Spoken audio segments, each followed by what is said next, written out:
अब कहानी शुरू होती है उस समय में एक बुजुर्ग महिला थी, भिक्षु थी, भगवान नारायण की पूजा करती थी, भगवान को भोग लगाती थी जो भी भिक्षा में मिलता था।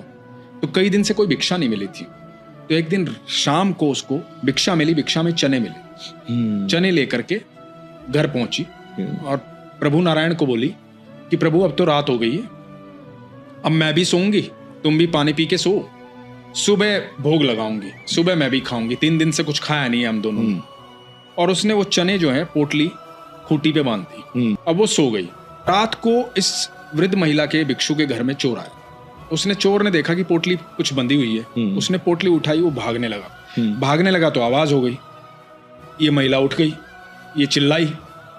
अब ये चिल्लाई तो आस पड़ोस के लोग भी उठ गए, चोर आया, चोर आया। अब चोर बचता हुआ भागने लगा। चोर भागते भागते पहुंचा संदीपनी गुरु के आश्रम में और लोग इसको यहाँ ढूंढ रहे हैं। अब जब ये संदीपनी गुरु के आश्रम में पहुंचा और बाहर से लोगों की आवाज आ रही थी इसको पकड़ने वालों की, ये छुपा रहा।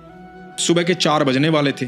इसको लगा भाई तू पकड़ में आ जाएगा, ये पोटली छोड़, यहाँ से निकल, क्योंकि पोटली हाथ में दिखेगी तो वैसे पकड़ में आ जाएगा। अभी तक किसी ने देखा नहीं है तेरे को। ये पोटली वहीं छोड़ करके भाग गया। अब जब ये भाग गया तो इधर गुरु माँ जो थी, संदीपनी गुरु जी की जो धर्म पत्नी थी, तो गुरु माँ जो है वो वहां पर साफ सफाई के लिए आई आश्रम में।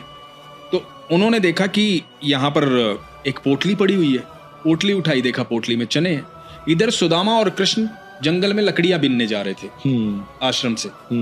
तो गुरु माँ ने सोचा कि ये तो अन्न है, तो उन्होंने सुदामा को आवाज दी। सुदामा को कहा कि सुदामा तुम लोग ये चने ले जाओ, ये खा लेना, भूख लगे जब। तो सुदामा ने कहा ठीक है गुरु माँ। अब गुरु माँ का आदेश लेकर के वो चने ले लिए। इधर जैसे ही पोटली सुदामा के हाथ में आई, सुदामा त्रिकालदर्शी थे, उनके पास ये विधा थी, वो भूत भविष्य वर्तमान सब जानते थे। तो जैसे ही पोटली हाथ में आई तो सुदामा विचलित हुए, उनका ध्यान लगा। ध्यान क्या लगा कि एक बुजुर्ग महिला है जिसकी पोटली चोरी हुई है और वो श्राप दे रही है कि जो भी उन चनों को खाएगा वो जीवन भर के लिए दरिद्र हो जाएगा। तो ये श्रापित पोटली है। अब सुदामा चिंतित हो गए। सुदामा सोचने लगे कि यदि कृष्ण ने ये चने खा लिए तो ये तो अनंत ब्रह्मांड के रचयिता है। यदि अनंत ब्रह्मांड का रचयिता दरिद्र हो गया तो दुनिया का क्या होगा। तो फटाफट सुदामा ने वो सारे चने खा लिए। जब कृष्ण ने पूछा कि सुदामा चने कहाँ हैं, तो सुदामा बोले मुझे बहुत भूख लगी थी भाई, मैंने खा ली। तो कृष्ण मुस्कुराए कि ठीक है, अब कृष्ण तो सब जानते हैं, लेकिन उनकी लीला है। अब समय बीतने लगा, ठाकुर जी द्वारकाधीश बन गए।